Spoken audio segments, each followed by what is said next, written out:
ಕೊಲ್ಲೂರಿನ ಕೊಡಚಾದ್ರಿ ಬಳಿ ಏನು ಈ ದಳಿ ಎಂಬಲ್ಲಿ ಭೀಕರ ಒಂದು ಅಪಘಾತ ಸಂಭವಿಸಿಬಿಟ್ಟಿದೆ. ಜೀಪ್ ಮತ್ತೆ ಮೀನು ಸಾಗಾಟವನ್ನ ಮಾಡ್ತಾ ಇದ್ದಂತಹ ವಾಹನದ ಮಧ್ಯೆ ಈಗ ಡಿಕ್ಕಿ ಆಗಿರೋದ್ರಿಂದ ಒಂದು ದೊಡ್ಡ ದುರಂತ ಒಂದು ನಡೆದು ಹೋಗಿದೆ. ಕೊಲ್ಲೂರಿನ ಕೊಡಚಾದ್ರಿಯ ದಳಿ ಎಂಬಲ್ಲಿ ಭೀಕರ ಅಪಘಾತವಾಗಿದೆ.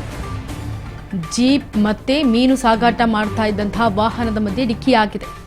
ಕೇರಳ ಮೂಲದ ಇಬ್ಬರು ಪ್ರವಾಸಿಗರು ದುರ್ಮರಣವನ್ನು ಹೊಂದಿದ್ದಾರೆ. 8 ಮಂದಿ ಸ್ಥಿತಿ ಗಂಭೀರವಾಗಿದೆ. ಆಸ್ಪತ್ರೆಗೆ ದಾಖಲು ಮಾಡಲಾಗಿದೆ.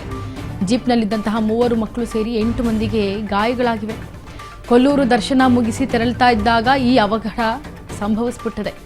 ಕೊಲ್ಲೂರಿನಿಂದ ಕೊಡಚಾದ್ರಿಗೆ ತೆರಳುತ್ತಾ ಇದ್ದಂತಹ ಪ್ರವಾಸಿಗರು ಇವರೆಲ್ಲ.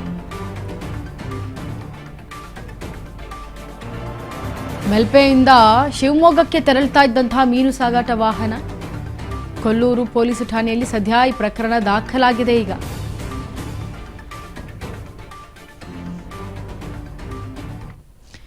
ನೋಡಿ, ಮಲ್ಪೆಯಿಂದ ಶಿವಮೊಗ್ಗಕ್ಕೆ ತೆರಳುತ್ತಾ ಇದ್ದಂತಹ ಮೀನು ಸಾಗಾಟ ವಾಹನ ಈ ರೀತಿ ಬರ್ತಾ ಇರುವಂತಹ ಸಂದರ್ಭದಲ್ಲಿ ಜೀಪ್ನಲ್ಲಿ ಇದ್ದಂತಹ 3 ಮಕ್ಕಳು ಕೂಡ ಸೇರಿ 8 ಮಂದಿಗೆ ಗಾಯಗಳಾಗಿರೋದ್ರಿಂದ ಏಕಾಏಕಿ ಮುಖಾಮುಖಿಯಾಗಿ ಡಿಕ್ಕಿ ಹೊಡೆದಿರೋ ಕಾರಣ ಈ ಒಂದು ಅಪಘಾತ ಸಂಭವಿಸಿದೆ.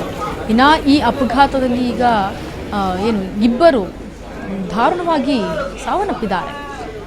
ಇದು ನಿಜಕ್ಕೂ ಒಂದು ರೀತಿ ಯಾರು ಕೂಡ ಊಹೆ ಮಾಡಿರೋಕ್ಕಾಗಿರ್ಲಿಕ್ಕಿಲ್ಲ ಯಾವ ರೀತಿಯಾಗಿ ಸಾವು ಬರುತ್ತೆ ಅಂತ. ಜ್ಯೋತಿ ಹಾಗೂ ಆರ್ಯ ಅನೂಪ್ 28 ವರ್ಷದವರು ಮೃತ ದುರ್ದೈವಿಗಳು.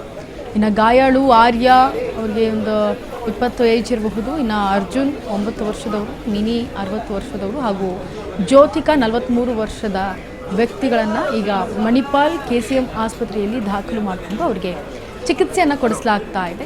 ಇನ್ನು ಅಯಾನ್ 5 ವರ್ಷದವ, ಅವನಿ 8 ವರ್ಷದವರು, ಹಾಗೆ ಅಭಿ 36 ವರ್ಷದವರು, ಅನೂಪ್ 37 ವರ್ಷದವರು ಹಾಗೂ ಜೀಪ್ ಚಾಲಕ ದೇವರಾಜ್ಗೆ ಈಗ ಕುಂದಾಪುರ ಆದರ್ಶ ಆಸ್ಪತ್ರೆಯಲ್ಲಿ ಚಿಕಿತ್ಸೆ ಕೂಡ ಕೊಡಿಸಲಾಗ್ತಾ ಇದೆ. ಸೊ ಯಾವ ರೀತಿಯಾಗಿ ದುರಂತ ಆಯಿತು, ಏಕಾಏಕಿ ಮುಖಾಮುಖಿಯಾಗಿ ಡಿಕ್ಕಿ ಹೊಡೆದಿರುವ ಕಾರಣ ಈ ರೀತಿ ದುರಂತ ಒಂದು ನಡೆದು ಹೋಗಿದೆ.